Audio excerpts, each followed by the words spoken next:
Hello, my name's Chris Kurzik, and I'm the Principal Engineer at Athabasca Engineering Solutions, AES for short. And what does AES do? Well, first of all, we provide third-party value evaluations. We provide training and certification. We provide equipment re-rating. Welcome back. We are going to continue our studies of Part 6, Pitting Corrosion, and the documents that we're going to do our commentary on today is called API 579.1.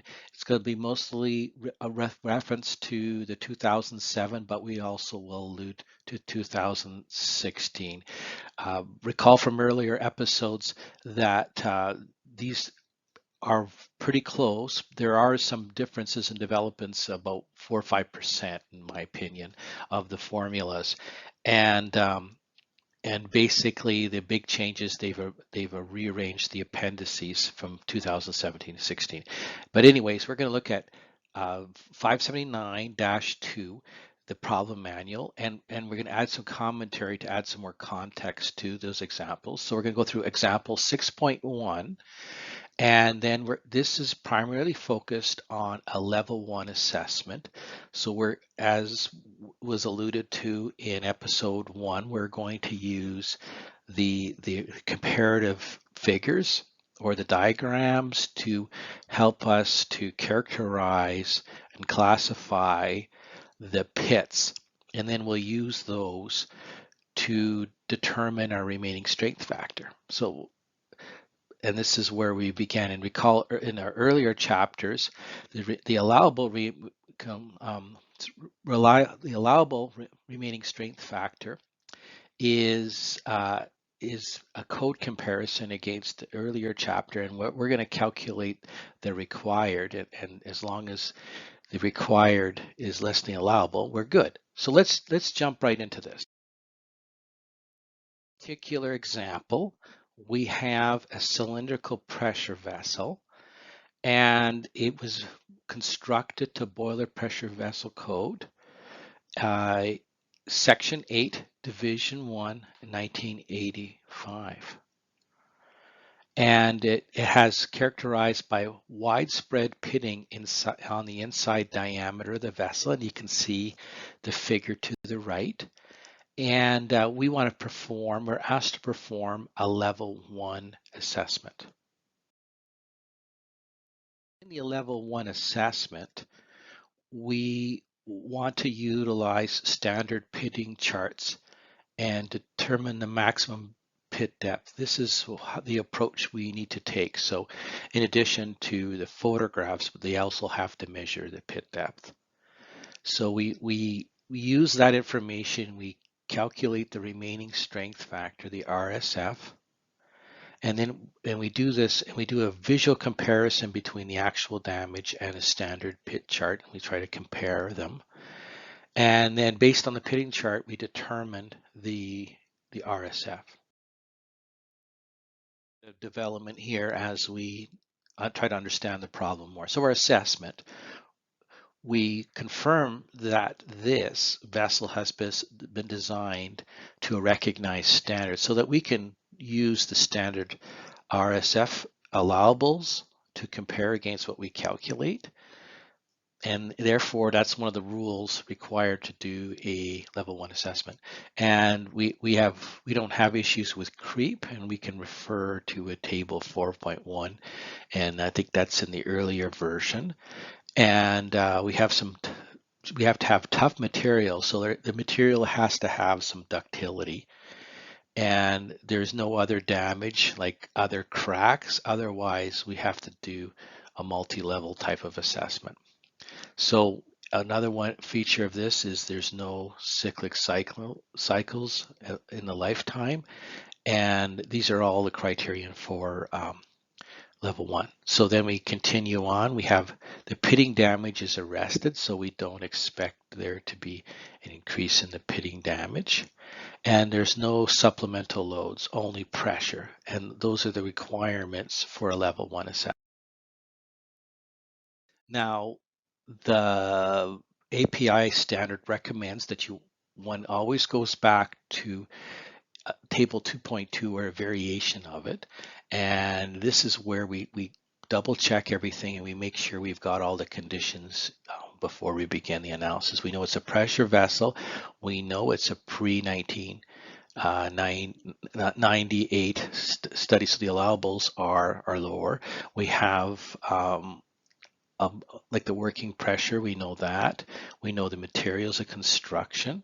We know the temperatures. We know there's no cycling, and we take a look down the list, and our dominant is a part 6, pitting corrosion.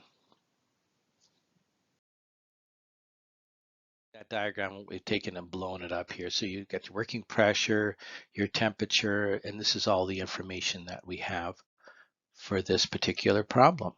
So let's continue to look at table 2.1, and we've organized all of our information, and I do this from my spreadsheet so I can enter my formulas. But the allowable stresses are less because we're the pre 1998 99 specs. We have a longitudinal and circumferential joint efficiency factors are shown here. Our diameters are shown in metric and imperial. And we are ready to continue.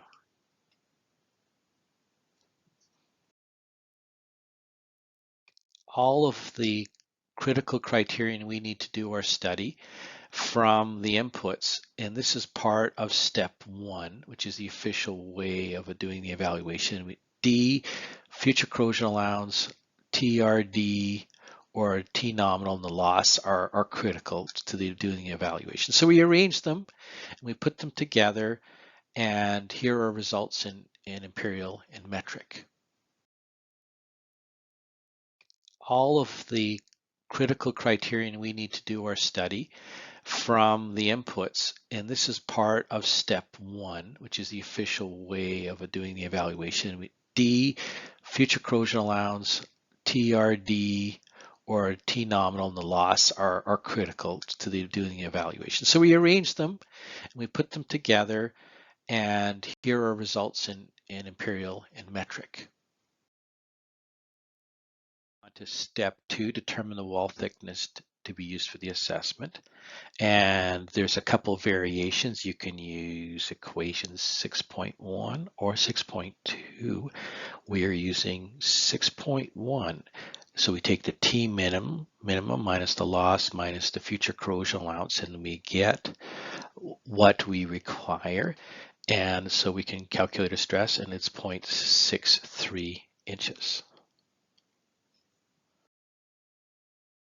Let's take a quick look at step 3, determining the location.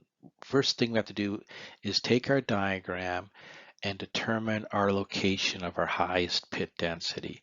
And we need to use scaled photographs to determine our pit dimensions, and so there's recommendations in the standard for the size of the sampling. So in this case, this is the highest level of pitting that we should be concerned about, and you can see that this inspector has added a tape measure for scale. So it's not too bad. Now we can use tools like Bluebeam, for example, and we can scale those and prepare some some data to do some analysis. So let's continue. Now our inspector has also provided the maximum pit depth, W max, in the region of the pitting to be evaluated. So we chose the highest density of pit. Now we need to make sure that the inspector has taken the maximum pit depth in that region so that we can focus our study. And sometimes you have to be careful about where they took that maximum pit depth. So in our case, we get a pit depth of 0.3 millimeters, you notice, or inches, or 7.6 millimeters. Very hard to get the exact depth. And basically, if you want to learn more about it, it's in section 620. Now in step 5 is a bit of a screening process. So we determine the ratio of the remaining wall thickness to the future wall thickness in the pit region. So basically, if we use equation 6.3, if there's a criterion, so if our thickness, our RWT is less than zero point 0.2, then a level 1 assessment is not satisfied. So you need to meet this criterion before this level 1 assessment is a valid study. So otherwise you need to proceed to level 2 or 3. So we have our level 5. Let's take a look at this equation 6.3 and recall that we need to satisfy this less than 0.2 criterion, or to make, or greater than 0.2 to make sure this level 1 assessment is valid. So this is the equation that we use. It's equation also referenced there, and it's shown as TC over the future corrosion allowance minus W max over TC. And we find that the level 1 assessment is permitted. So that means we can continue on with our study.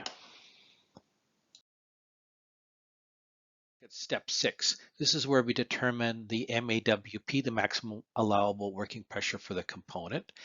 And so we can use Annex A and recall that the different versions of API 579-1 have them in different sections. They've rearranged them between the editions. So here we go. So we have a category type A type of calculation. It's for a cylindrical shell. So first we start with determining our inside radius, and we have no supplemental loads, and then we determine R critical. With that equation we come up with 30.12 inches ID, or 765 millimeters. Now we go into the classic cylindrical circumferential stress and longitudinal stresses, and we'd have a couple checks 1 and 2 to make sure that the equations are valid. And basically, we're going to be using the circumferential one, and by determining the maximum allowable pressure for circumferential, we get 307 psi, or 2119 kPa(g). And basically, that's it. And then that's how we determine our maximum allowable working pressure. Now we're going to continue here with our comparison, using our comparison charts to classify our surface damage. And basically when we did the analysis and the API did, they found that the photograph most closely matches figure 6.4. In my opinion, this is quite experiential and takes a lot of practice. And you make sure that a caution is that the figure that you match the scales, because this figure that's shown to the right is 150 by 150 scale, and make sure that when your photograph or your images match that scale so that you can get the pit size more accurately. And keep practicing that one. We get our figure matched up, then we can, part of that figure is a chart shown below here. So we know RTW from equation 6.3, we calculated that earlier, and we know we're a cylinder. So let's go and determine our RSF factor. As we continue here, we're going to continue with step 8, which is determination of the RSF. Now we go back to this figure again, and basically our value is 0.63, so we're in this range. So basically all we're using is interpolation between 0.6 and 0.8, and then going across and for the cylinder. And basically when we do that, we get an RSF of The exact answer by formula is 0.9535.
I hope that you found this presentation useful and valuable to you.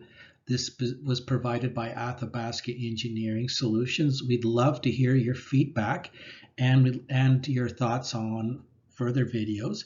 And we'd love to hear from you. Maybe we can do some business. Please subscribe to our channel so you don't miss a thing. Take care for now.